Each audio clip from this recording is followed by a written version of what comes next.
todos despacito. A la suerte hay que ayudarla. Con el Kini estás a 6 pasos de tus sueños. ¿Qué esperás para cumplirlos? 6, 5, 4, 3, 2, 1, Kini 6. Próximo pozo, 470 millones de pesos.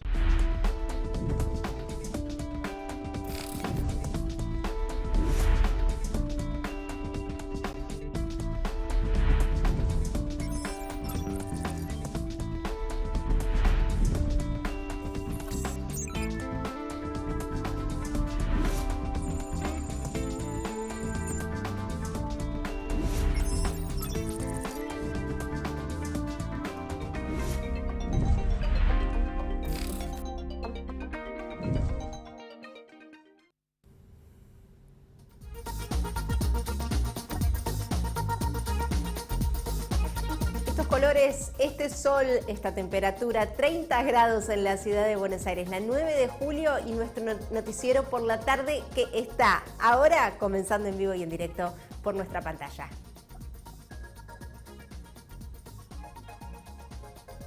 Te doy la bienvenida para este cierre de mes. Llegamos al 31 de enero, vamos a despedir el primer mes del año, pero sí recibimos ahora muchas novedades. Hoy hay 2 eventos que marcan el ritmo de este martes. Está la reunión de Sergio Massa con la mesa de enlace después de todos los detalles que se vienen trabajando respecto a las medidas, a los anuncios que llegan también posiblemente entre mañana y pasado. Y a las 17 prometen, oficializaron desde el INDEC los datos del censo, ¿te acordás? De mayo del año pasado, que hoy se van a conocer en términos demográficos, cuántos habitantes somos y por supuesto muchos detalles más. Vamos a los títulos ahora.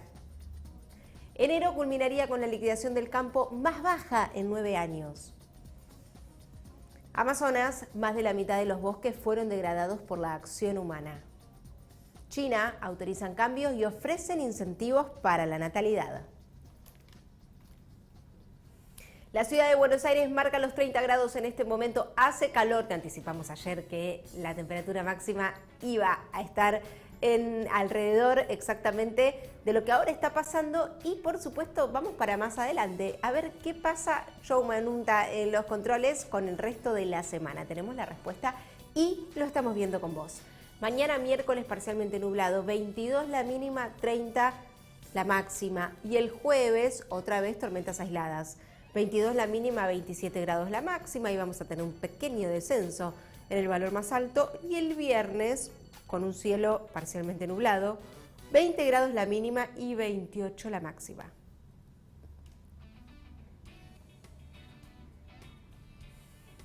La liquidación de divisas viene registrando por parte de la agroindustria, por parte del campo, récord tras récord. Esa tendencia se detuvo. Enero es el balance más bajo de los últimos 9 años. Sequía, dificultad y sobre todo impacto económico. A todo lo que alimenta de alguna manera este contexto, esta situación, es que una cifra que está, en este caso, rondando los 890 millones de dólares, por debajo de lo que fue, si recordamos, aquel primer mes del 2014 exactamente, que había superado los 1.000 millones de dólares. Esta no fue finalmente la historia feliz que se quería contar, porque veníamos de superación por otros motivos, como fueron las 2 implementaciones del dólar soja en 2022, pero es un cuadro preocupante. Si se compara también este enero 2023 con enero 2022, sucedió un año atrás exactamente que se había alcanzado los 2.400 millones de dólares. Y el retroceso interanual con este panorama, con estos datos, alcanza el 58%. Lo cierto es que los productores aún mantienen soja de la campaña pasada y los que son ellos que tienen la posibilidad cuentan con mayor espalda financiera. Por eso no es una cuestión homogénea, no estamos hablando de la totalidad del sector agropecuario y se aprovechó en estos casos vender, en lo que recién mencionaba, las ediciones de lo que fue el dólar soja, que no acceden todos los productores de la República Argentina porque las dimensiones no son iguales para todas las personas que hacen parte y conforman a este sector. También se especula de que el gobierno vuelva a utilizar la herramienta, la que hasta el momento aplicó, del incentivo del programa exportador, el dólar soja, y a su vez, más allá de todo lo que marca el rumbo de la economía agropecuaria hasta el momento, hoy sí lo importante es que este número que te contamos, no se alcanzaron los 1.000 millones de dólares por primera vez en 9 años en liquidación agroexportadora. Esto refleja no solo el apremio por la economía que tenemos en Argentina, sino lo que más importa, que es la situación de los productores, de las productoras en la República Argentina, que están azotados por una sequía que tiene muchísimas consecuencias.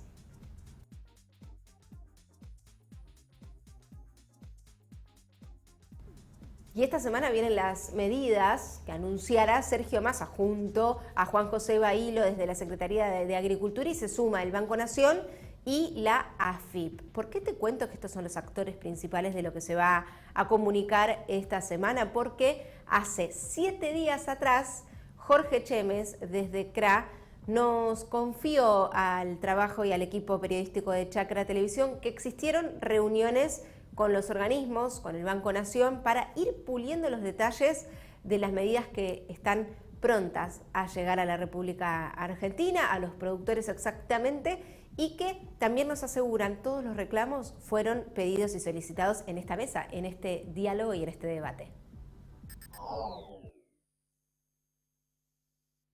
Sí, efectivamente hoy nos reunimos con, además de la gente de la Secretaría de Agricultura y Ganadería, con Banco Nación y AFIP, donde concretamente, para que se entienda, trabajamos en el detalle y en la profundización de las medidas que el otro día se hablaron en Castelar en forma general, pero hoy puntualmente cada medida de lo que estamos pidiendo, ya sea en el ámbito impositivo, en el ámbito financiero y por supuesto todo lo que gira alrededor de esta emergencia. Se pidió concretamente la exhibición del anticipo de ganancias, por supuesto prórroga de todo tipo de vencimiento impositivo y en los casos inclusive de zonas con desastre que sean eximidos totalmente. Se tocó para que quede muy claro todo lo que es el paquete impositivo. ¿Y las retenciones? Se habló también de la necesidad de eliminación de retenciones, de la apertura total de los mercados de carne, que no tiene sentido hoy tener cerrado, incluido la vaca que va a China, y por supuesto la unificación cambiaria. Dejamos claro de que hay 2 escenarios, uno de emergencia, pero de ninguna manera dejamos de lado los otros temas que hay que seguir discutiéndolo, que hay que seguir peleándolo y que tienen que solucionarle. Porque si esto que estamos reclamando en un segundo escenario o en un escenario que no es de urgencia existiera, probablemente las medidas de emergencia no tendrían que ser tan profundas como lo que estamos pidiendo. 13 minutos de las 16 y sumamos ahora otra de las entidades que forma parte de las portavoces que llevan los reclamos para los representantes más importantes, como es el Ministerio de Economía, en lo que corresponde a la figura de Sergio Massa, Bailo por la Secretaría de Agricultura, y me refiero ahora a Coninagro, porque Elvio Lausirica también, estamos yendo días atrás, hace una semana exactamente, trabajando los detalles de las medidas, nos confió que represente entre todos los pedidos la posibilidad de que se agilice la inserción en los trámites que se van a presentar para asistir a productores y que no existan trabas burocráticas a la hora de poder tener y poseer esta ayuda que el gobierno prepara para sumar a las medidas que se vienen dando hasta el momento.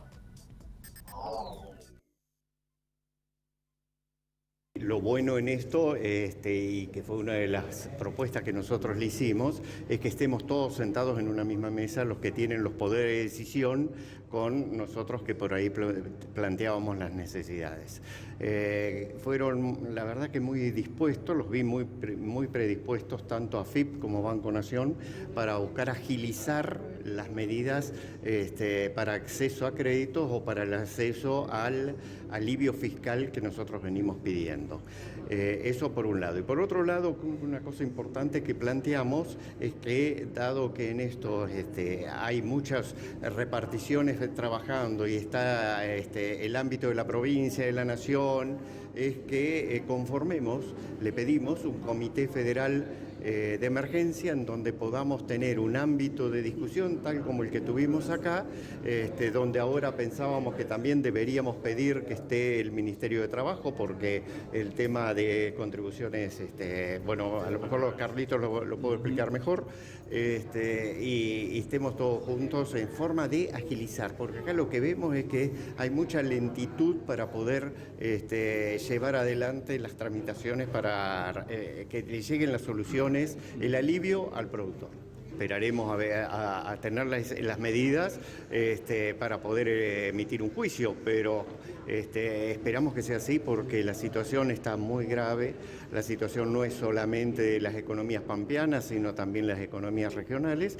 Y esto se va a ver no solamente, muchos están preocupados por la falta de divisas para la economía del país, pero acá yo que soy de un pueblo chico y muchos de ustedes también, lo vamos a padecer en los pueblos chicos, porque ahí donde no estén los ingresos en la economía local, no estén los ingresos de la producción agropecuaria, se va a sentir en los comercios y en los servicios. Así que esperamos que estas medidas puedan ayudar a paliar esta situación y podamos entonces llevarle las soluciones que el productor necesita, que la sociedad necesita.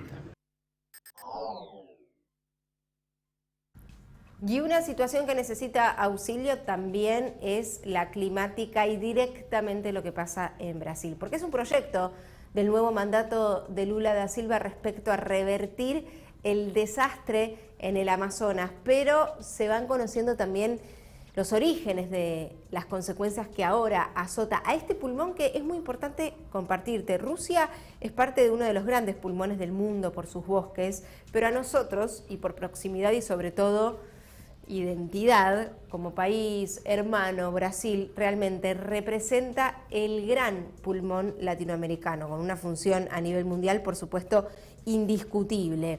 La degradación es una diferencia de lo que es la deforestación, en el que el uso de la tierra afectada no cambia, o sea, continúa siendo bosque, pero a pesar de que desaparezca la mayoría de árboles y la vegetación, se diferencia de esta manera. Se explica también que este punto en el cual nos vamos a centrar, en cómo se degrada, se identifica por, en primer lugar, incendios forestales, seguido por tala ilegal, los cambios en la vegetación después que se producen, acto seguido a lo deforestado, ¿sí? Porque al exterminar el recurso de una manera tan voraz, después se altera el ecosistema original en sí mismo y como último factor que degrada y perjudica tanto está la sequía extrema. También la cantidad de emisiones contaminantes derivadas de la degradación es igual o incluso superior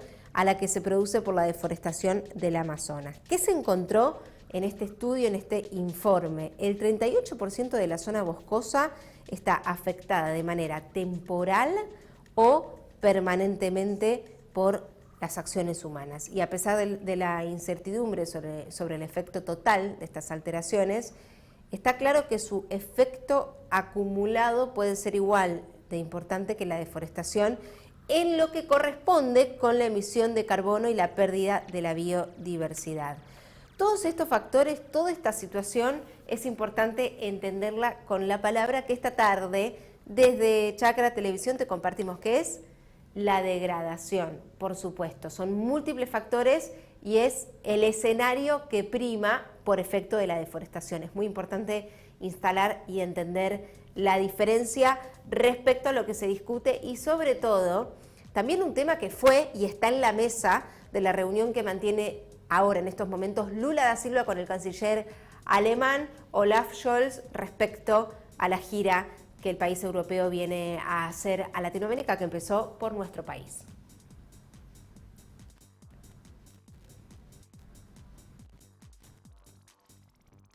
y de carácter urgente y sobre todo la intención que tiene la Organización Mundial de la Salud para que no nos olvidemos de la situación sanitaria por el coronavirus. En Argentina estamos en una situación muy laxa, muy flexible por lo pronto, y eso se agradece, pero no hay ya indicios que puedan echar por tierra lo que es el coronavirus instalado en nuestra población. Argentina tiene una fuerte campaña para que nos sigamos vacunando. De hecho, si prestamos atención, está el mensaje y se refuerza que pasados los 4 meses reforcemos lo que ya hemos recibido. Pero instalado y comunicado a nivel mundial, pide la OMS que mantengamos alerta por esta pandemia, por este virus, y consultado Jorge Geffner desde lo que es el CONICET como investigador y también su trabajo como inmunólogo, nos cuenta lo siguiente.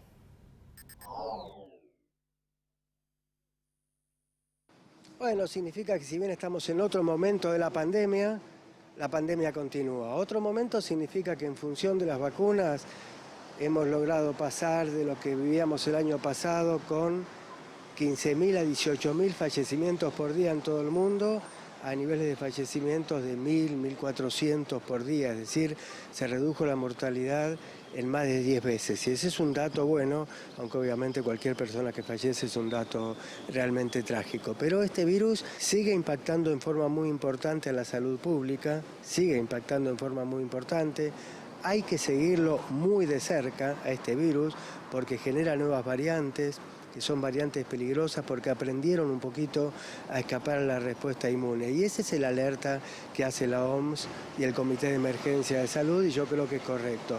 En lo local y en lo internacional, lo que deberíamos hacer es primero hacer una campaña de difusión muy enérgica en cuanto a la necesidad de aplicar las dosis de refuerzo. Tenemos dosis, tenemos vacunas en el país, siguiendo las directivas del Ministerio de Salud, y después ver si podemos mejorar algunas cositas en lo que es ventilación de ambientes, y quizás, aunque suene un poquito antipático, realmente en muchos lugares se vuelve a usar barbijo en los medios de transporte. Particular importancia esta campaña de refuerzos en las personas mayores de 50 o 60 años y aquellas que padecen comorbilidades, que es un grupo particularmente vulnerable.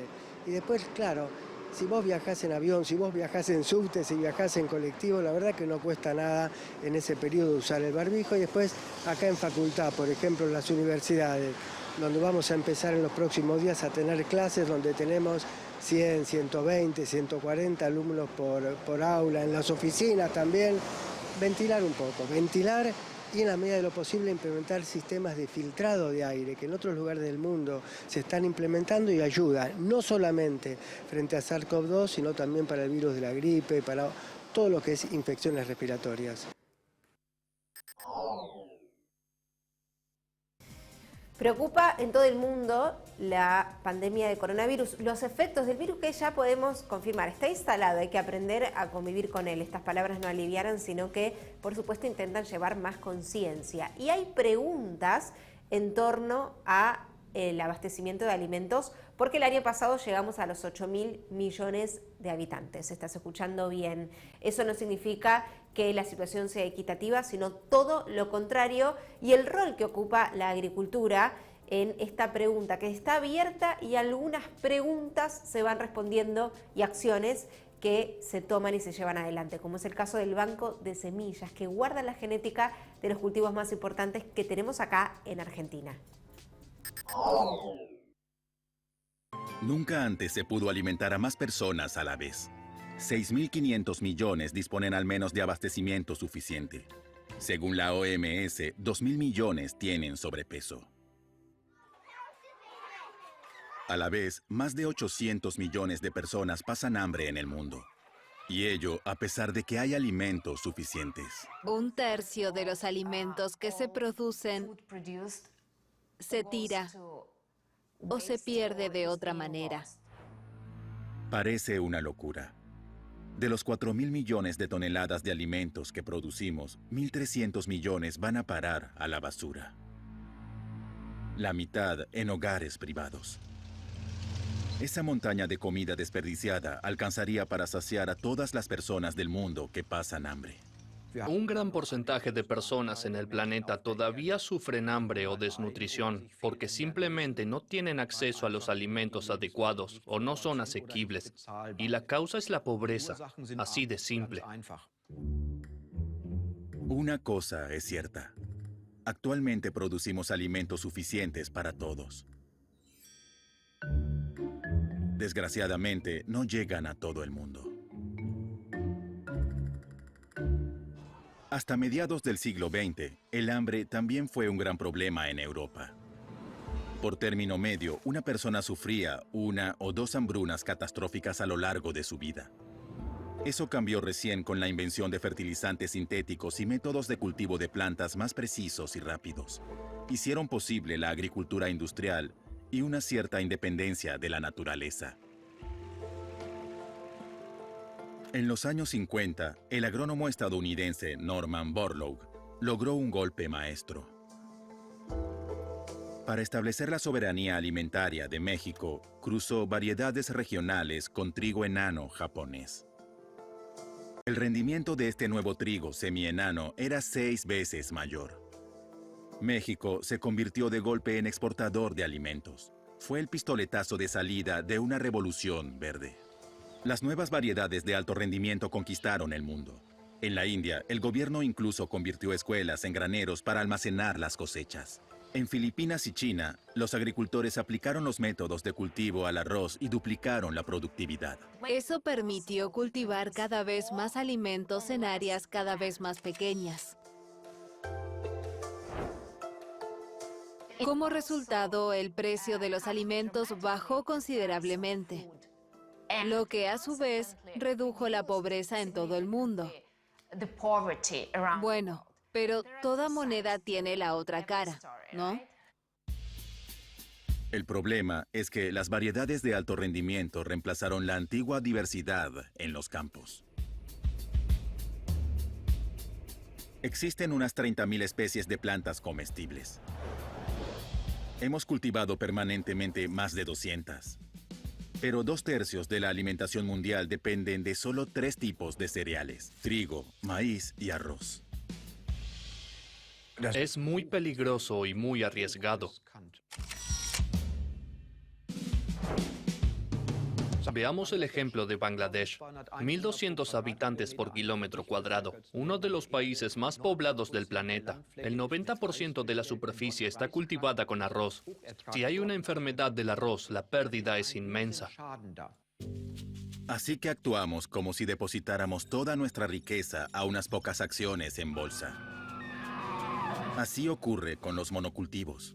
Y pese a su alto rendimiento, carecen de resistencia natural, que los agricultores tienen que compensar con pesticidas.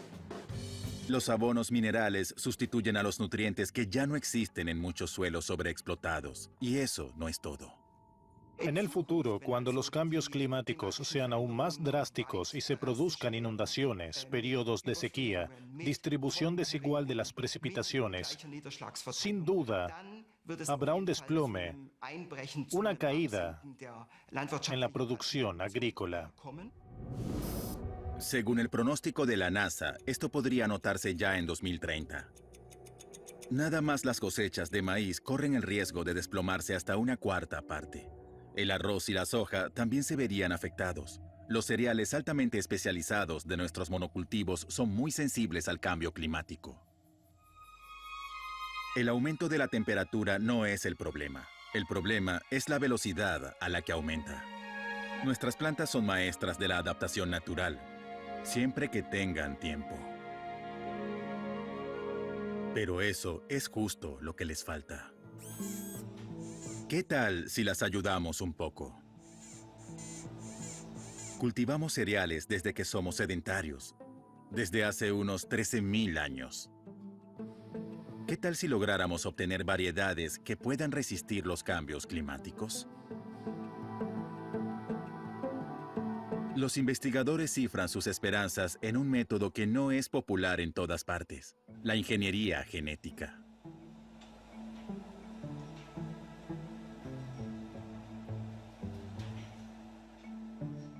Se trata de cultivar más eficiente y rápido y añadir recursos genéticos a nuestro acervo génico.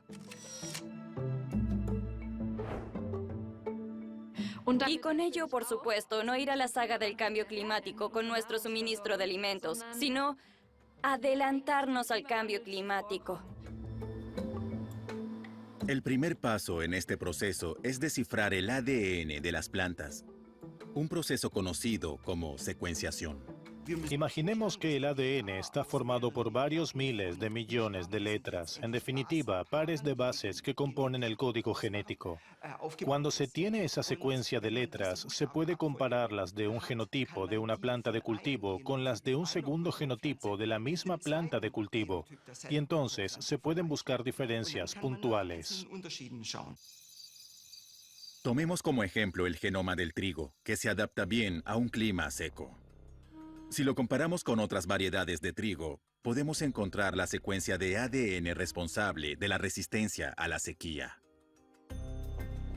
En bancos de semillas, como el Banco Mundial de Semillas de Noruega, se guardan millones de muestras de semillas para salvaguardar la biodiversidad de los cultivos. Así que tenemos una gigantesca reserva genética que se puede aprovechar. 30 minutos de las 16:30 también es la temperatura en estos momentos en Buenos Aires. Estamos en vivo, en directo, acompañándote en esta tarde y sobre todo el fin de mes. Vamos a hacer una pausa, hasta las 5 nos quedamos con vos, media hora por delante juntos.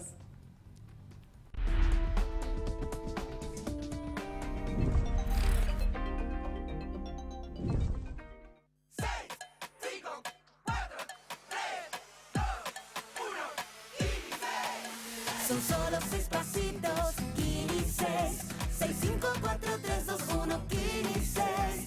Son solo 6 pasitos. A la suerte hay que ayudarla. Con el Kini estás a 6 pasos de tus sueños. ¿Qué esperás para cumplirlos? 6, 5, 4, 3, 2, 1, Kini 6. Este verano, vayas donde vayas, disfrútalo a pleno con la mejor carne del mundo. Carne Argentina. Encontrá las mejores recetas en www.carneargentina.org.ar. Sabemos muy bien el esfuerzo que hacen miles de argentinos que trabajan e invierten en nuestra tierra. Y queremos estar ahí para acompañar e impulsar su negocio, haciendo que su día a día sea más fácil. Si el campo evoluciona, evolucionamos todos. Galicia, siempre junto al campo. Hoy es más fácil predecir el clima, pero el desafío sigue siendo enfrentar la tormenta. Podés capacitarte a distancia, aunque para la práctica hay que estar ahí. Hasta es más simple orientarse. Eso sí, el camino hay que recorrerlo igual. Si bien algunas cosas parecen más sencillas que antes, el desafío es el mismo de siempre. Volkswagen. Su desempeño y el respaldo de una gran empresa de 60 años en el mercado harán de la sembradora Crucianelli su mejor inversión. Es hora de ganar. Entrega tu cabezal usado y llévate un Draper nuevo. O podés reformar tu convencional a lona. piersantiplataformas.com.ar. Líneas de financiación para estar más cerca de su nueva Cele. En todo el país se siembra con Cele.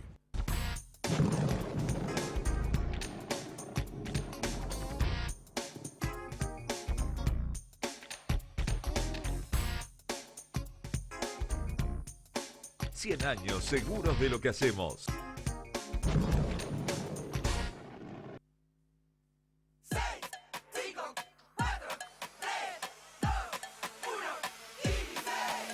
Son solo 6 pasitos, Kini 6.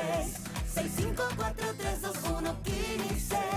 Son solo 6 pasitos. A la suerte hay que ayudarla. Con el Kini estás a 6 pasos de tus sueños. ¿Qué esperás para cumplirlos? 6, 5, 4, 3, 2, 1, Kini 6.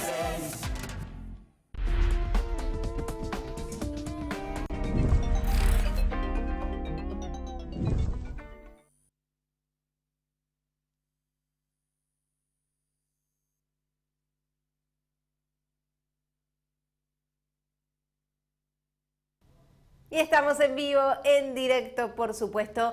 La temperatura en Buenos Aires, 30 grados exactos. Y ahora tenemos toda la información en este segundo bloque por delante. Nos vamos ¿a dónde? A un paseo antes de recorrer el mundo, porque Villa Gesell es el destino en estos momentos. Mirá lo que está la playa, la gente en su mejor momento, la temperatura está en lo que se esperaba como máxima, 24 grados, unos colores este día, un cielo despejado, un solcito precioso, un excelente día de playa.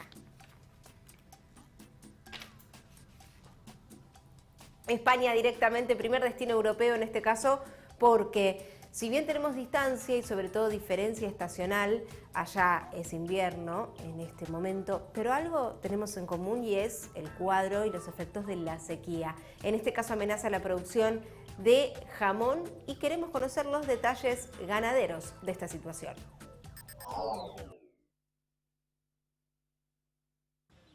Los efectos de la sequía en España llegan a la dehesa extremeña, poniendo en riesgo el que fuera un vergel de bellotas para los cerdos y como consecuencia la producción de jamón ibérico.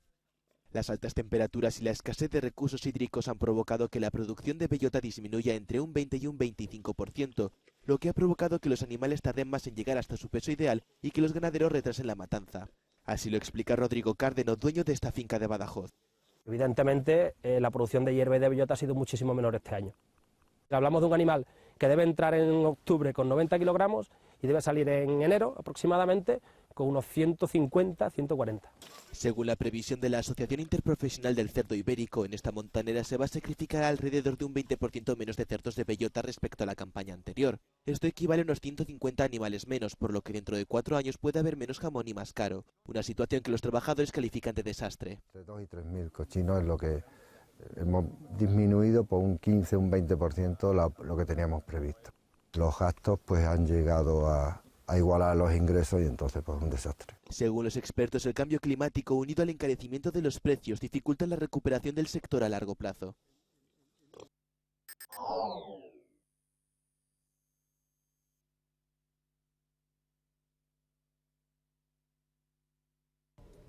La crisis climática también involucra en el invierno europeo al país de Francia, porque hay lugares que se destinan a lo que deja con una gran ganancia el turismo de invierno, que son las pistas de esquí.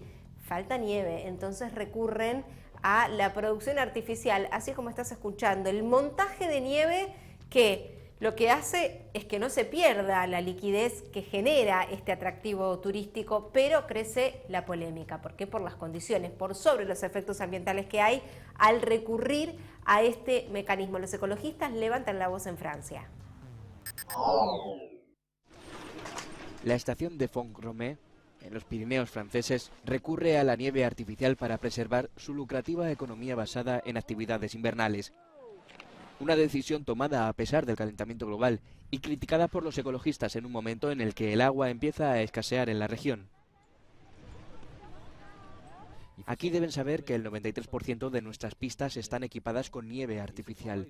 Este trabajo de producción de nieve, respaldado por verdaderos conocimientos técnicos y mucho trabajo de preparación diario, nos ha permitido ofertar muy rápidamente un amplio espacio esquiable. Según el ayuntamiento, se recaudaron más de 13 millones de euros en 4 meses, pero los ecologistas recuerdan su impacto medioambiental. Este turismo de masas tiene 2 impactos. En primer lugar, tiene un impacto energético. Hay que venir a la estación. También hay que buscar alojamiento y calefacción, por lo que tiene un impacto energético relativamente fuerte. Y luego, en las pistas, si baja la nieve natural, hay que fabricar nieve artificial, gracias a una disponibilidad de agua que es la de la presa de Bouyous, que también está ligada a otros usos del agua. En el puerto de Arcelier, el hotel está en venta y los telesillas se han parado. La falta de nieve y los elevados costes de mantenimiento obligaron a cerrar la estación de esquí. La estación es una de las 186 que ha cerrado Francia desde la década de los 70. Ahora su objetivo es reinventarse. A pie de pista se prepara la apertura de un taller de bicicletas eléctricas y las raquetas de nieve o el esquí de travesía han sustituido. Se instaló en China la preocupación en el Estado por la tasa de natalidad que está descendiendo. Y de hecho se aplicó históricamente muchas medidas para contener y que no nazcan por familia la determinada cantidad de hijos, de hijas que se puedan tener, sobre todo prevaleciendo el género masculino, otra de las polémicas que tiñe a la historia china y al gobierno. Pero ¿qué pasa? Llegaron los números, por primera vez en 60 años hay decrecimiento poblacional y a partir de mañana, que el calendario marca un nuevo mes, febrero, llega la modificación a este derecho, que es gestar, con una medida que pierde los límites que tenía. ¿Qué quiero decirte? En la provincia de Sichuan, exactamente, que es una de las más pobladas, se terminó esa restricción, se terminó los márgenes que te apremiaban a no poder tener tantos hijos y exactamente surge como respuesta y preocupación a lo que te contaba recién. Esto, cuando hablamos de la provincia más poblada, se trata del suroeste, que tiene más de 80 millones de habitantes. La medida empieza efectivamente el 15, ya se comunicó por supuesto, y tendrá una duración por 5 años, según la local de la comisión misma que compete en lo que es sanidad.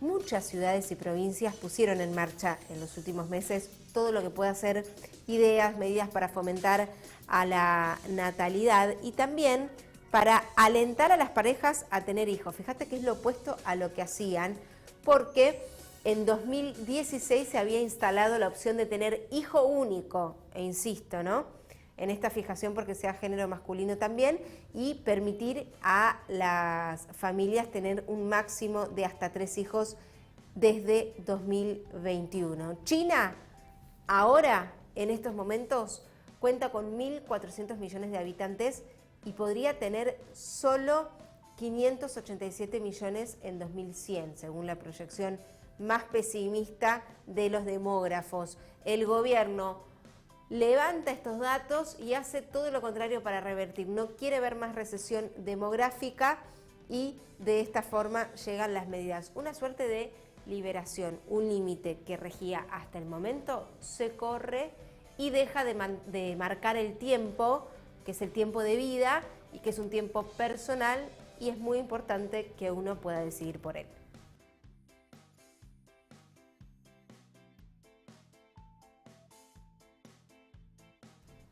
En Argentina hoy tenemos un día importante respecto a la población, a la demografía, porque a las 5 vamos a conocer los datos del INDEC que se contabilizaron a raíz del censo de mayo del 2022. Iban a estar para agosto, pero finalmente los datos concretos se ofrecen de la mano del Instituto Nacional de Estadísticas y Censos para esta tarde. Y esperando los anuncios y también la reunión de la mesa de enlace con el gobierno, vamos a Uruguay. Recorremos todas las tardes nuestro querido país vecino y productor también, porque el ministro de Ganadería, Agricultura y Pesca, Fernando Matos, nos cuenta desde adentro la situación de la industria láctea, los costos, los precios internacionales, esa diferencia que hay. Él es el encargado de contarnos qué pasa y las inversiones que reciben, estimulan y esperan por parte del gobierno uruguayo para que sobre todo las empresas más chicas de este sector puedan sobrevivir al contexto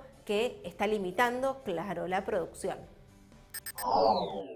Que pretenden impulsar un proceso de inversión en torno de superando los 4 millones de dólares y que generará inclusive un incremento, a pesar de que hay una apuesta importante de la tecnología, pero van a incrementar la plantilla, en principio 20 funcionarios, que para la localidad es importante, pero fundamentalmente es la búsqueda de la solución a los malos resultados que la industria quesera ha tenido en los últimos tiempos en función de los costos de producción y de que el mercado internacional no ha acompañado con los precios en forma favorable y positiva para cerrar la ecuación.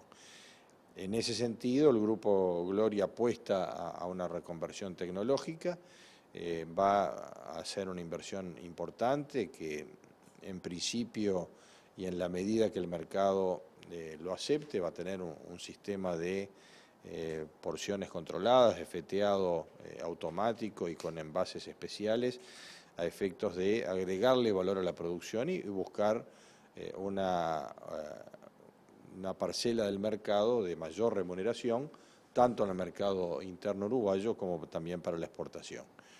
Creo que este es el camino. Nosotros inclusive le manifestamos la coincidencia de la estrategia del gobierno respecto a la promulgación de la ley que genera el Fondo de Reconversión de la Industria Lechera para las industrias de menor porte que la de este caso de Gloria, pero que también están afectadas por el mismo motivo, que es una ecuación negativa de la industria quesera por los altos costos y los bajos precios internacionales.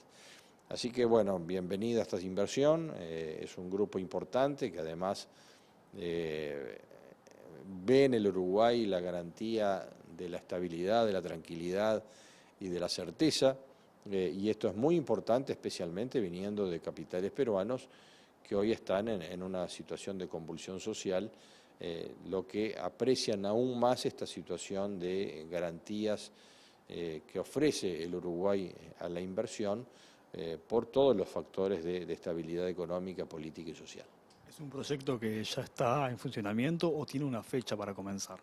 No, creo que ya están para procesar la incorporación del equipamiento que va justamente a líneas de producción de preparado y envasado de los quesos, más allá del formato del bloque tradicional que hace parte a su propia línea de producción. Así que bueno, incorporan nuevo equipamiento, nueva tecnología, más personal, más agregado de valor, y eso creo que es el camino por lo cual todos debiéramos transitar a efectos de buscar las soluciones para esta industria.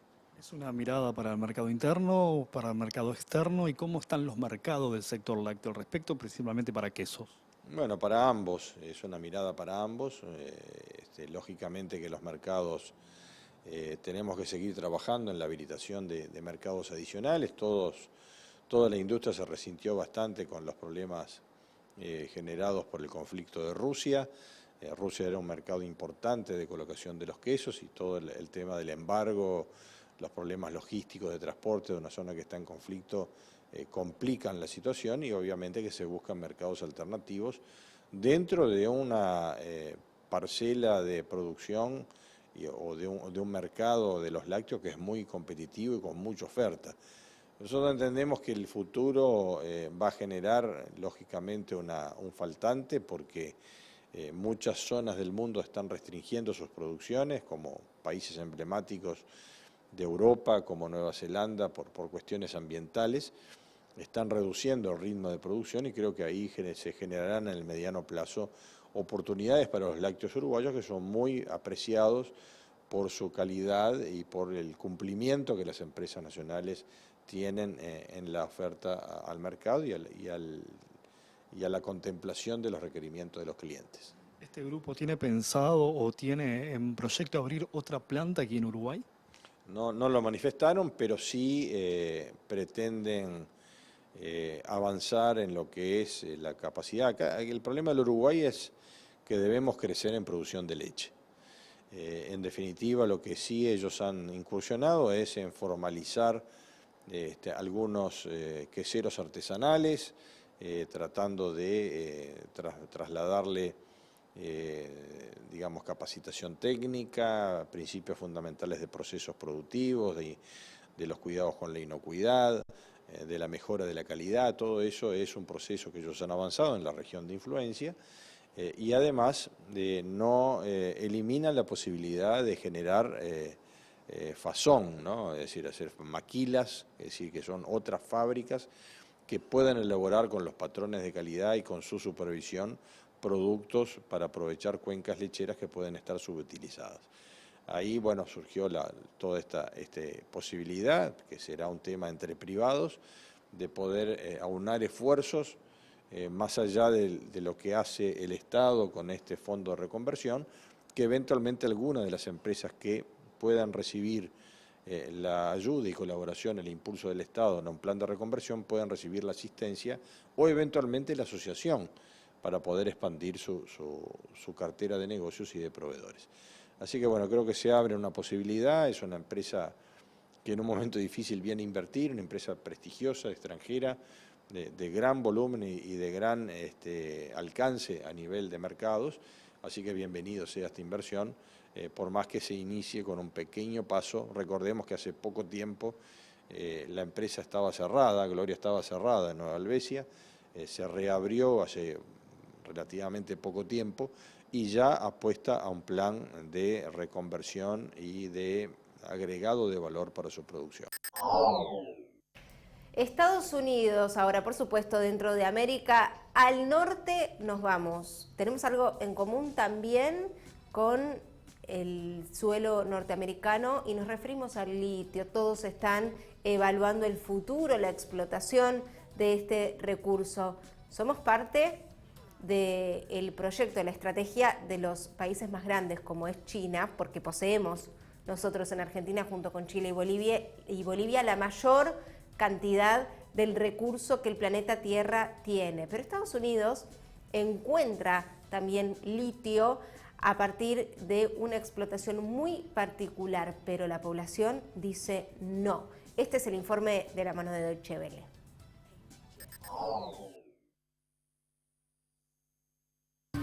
Aunque parezca mentira, esta es la única gran mina de litio operativa en Estados Unidos. Aunque de Silver Peak, en Nevada, realmente se extrae salmuera. El litio se obtiene de la salmuera de las aguas subterráneas. Se compone de una red de 22 estanques que abarcan 21 millas cuadradas. El proceso para extraer de ahí el litio u oro blanco, como lo llaman, dura entre 18 y 24 meses. Queremos llegar a más de 8.000 toneladas de producción anual. 8.000 toneladas parece mucho, pero es menos de lo que era la demanda de litio en los Estados Unidos hace 3 años, en 2020. El país, por tanto, tiene un problema con el litio. A unos 80 kilómetros de la frontera de Nevada con Oregon está Thacker Pass, futuro emplazamiento de una enorme mina de litio a cielo abierto, cuyas instalaciones de procesamiento abarcarán al menos 7.300 hectáreas. Se cree que aquí se encuentra el mayor yacimiento de litio de Estados Unidos. No solo necesitamos este proyecto por motivos de seguridad nacional, sino también por el medio ambiente. Nos comprometemos a hacerlo bien. Estamos preparándonos para su construcción. Sin embargo, Thacker Pass no solo es tierra de litio, sino también territorio sagrado para los pueblos indígenas Washoe, Paiute y Shoshone. Al menos 2 tribus presentaron una demanda para detener el proyecto.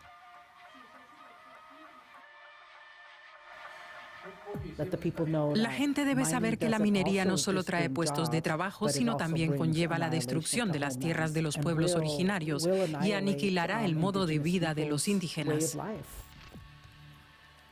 Pero no solo estos están preocupados por la extracción de litio en Thacker Pass. Max Wilbert, miembro de Deep Green Resistance, un grupo ecologista que algunos tachan de radical, opina que explotar la tierra en Thacker Pass es un error. Volar una montaña no es ecológico y volar un lugar sagrado no está bien. No hay más que decir. Esto supone la colisión de 2 mundos. Se espera en breve una decisión judicial sobre la demanda contra el proyecto minero.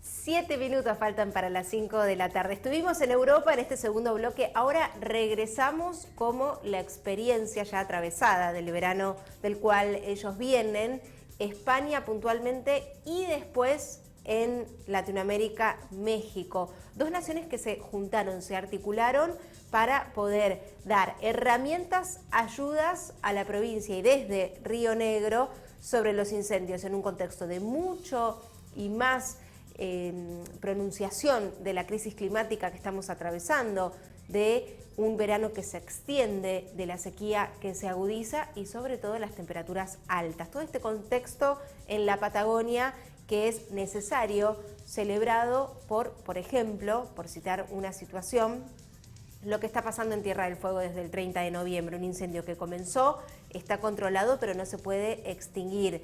Después también en lo que es Cuesta del Ternero, muy cerquita desde donde sucedió esta reunión que te compartimos.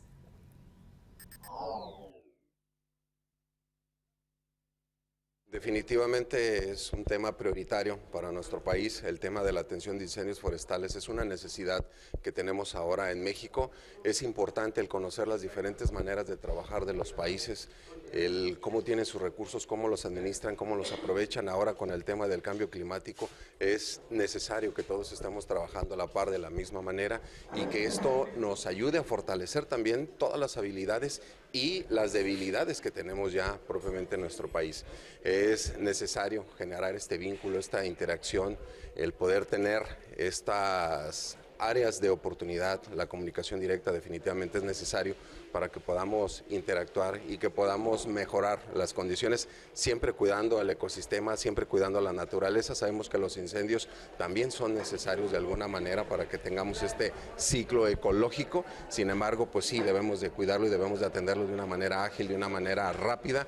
Y estos encuentros, este primer encuentro, la verdad, ha sido para nosotros formidable. Agradecemos mucho al SFLIF aquí en Bariloche que nos haya invitado, que hayamos tenido que recorrer estas 5,000 millas para llegar aquí y para llevarnos toda esta información que se ha generado en esta zona tan hermosa, esta zona boscosa que tiene. Y la verdad, felicidades a su gobierno y gracias por habernos invitado, por haber estado en esta magna actividad.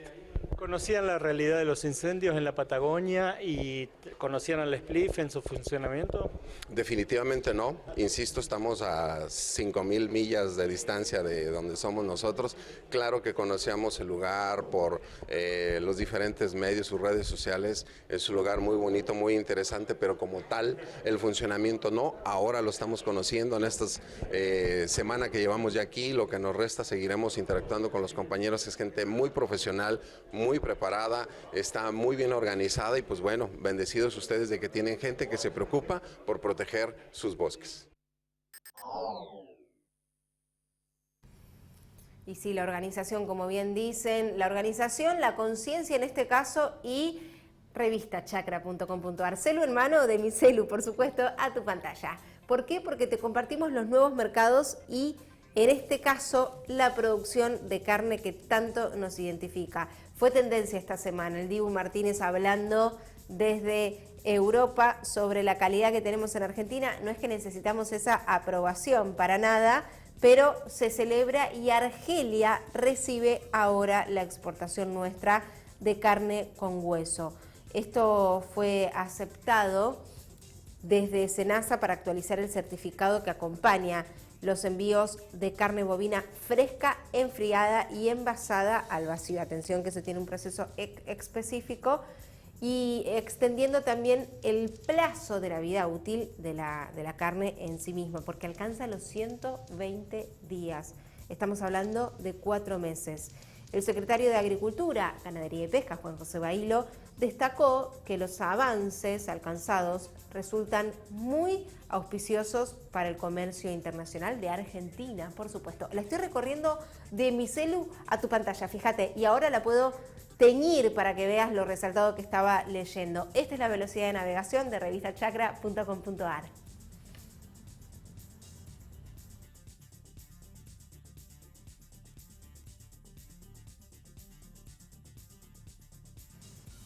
Y dejé el celu ya para que vos después navegues todo lo que quieras en revistachacra.com.ar. La temperatura ahora en Buenos Aires 30 grados. Se mantiene la máxima que esperamos, que te anunciamos ayer que esto iba a pasar. Y no vamos a soltarte la mano con la información del Servicio Meteorológico Nacional porque tenemos también la proyección de lo que pasa hasta el viernes. Mira, vamos a verlo juntos. Mañana el cielo parcialmente nublado si estás en el AMBA, la mínima 22, la máxima 30 grados. El jueves habrá tormentas aisladas, 22 la mínima, 27 la máxima. Y el viernes parcialmente nublado, 20 la mínima y 28 grados la temperatura máxima.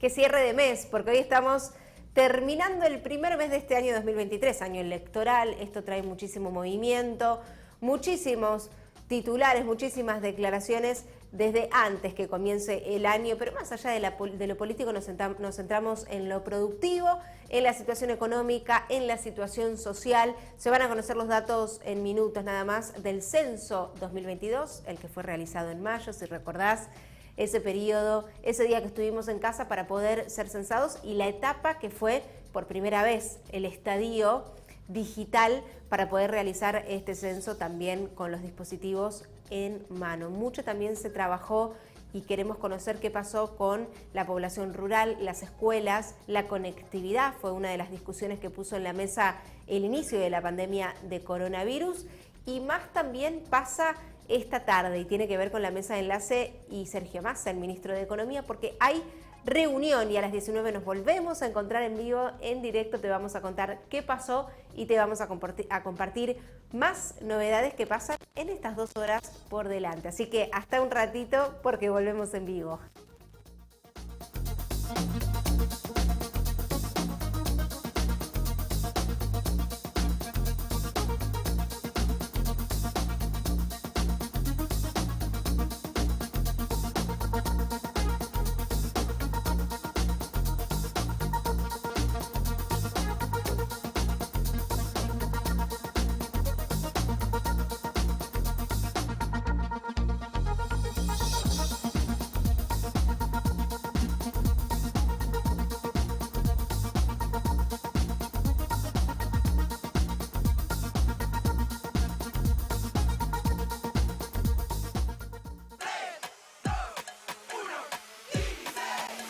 Son solo 6 pasitos. A la suerte hay que ayudarla. Con el Kini estás a 6 pasos de tus sueños. ¿Qué esperás para cumplirlos? 6, 5, 4, 3, 2, 1, Kini 6. Próximo pozo, 470 millones de pesos.